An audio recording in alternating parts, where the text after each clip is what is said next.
Historical fiction invites us into our past to experience old stories in new lights. What occurs in these tales might not be entirely true, but the genre makes it easy and fun to learn about historical events for both children and adults. We can experience the past firsthand through the eyes of someone very close to important events, or whose daily life is much different than many of us today could imagine. An excellent example of this is Esperanza Rising.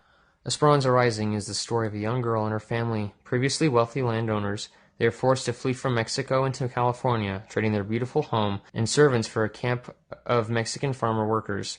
Esperanza isn't ready for the challenges of being uprooted from her home and the hard labor now required of her, but everyone is struggling in this novel, set against the backdrop of the infamous Great Depression.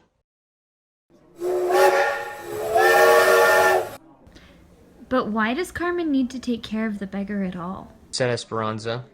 Look, only a few yards away is the farmer's market with carts of fresh food. Gale looked at Esperanza, wrinkled his forehead, and shook his head.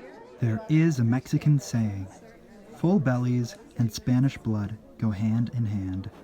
Esperanza looked at him and raised her eyebrows. Have you never noticed? He said, sounding surprised. Those with Spanish blood, who have the fairest complexions in the land, are the wealthiest. Esperanza, suddenly feeling guilty, and did not want to admit that she had never noticed or that it might be true. Besides, they were going to the United States now, and it certainly would not be true there. Esperanza shrugged. It is just something that old wives say. No, Said Miguel. it is something the poor say.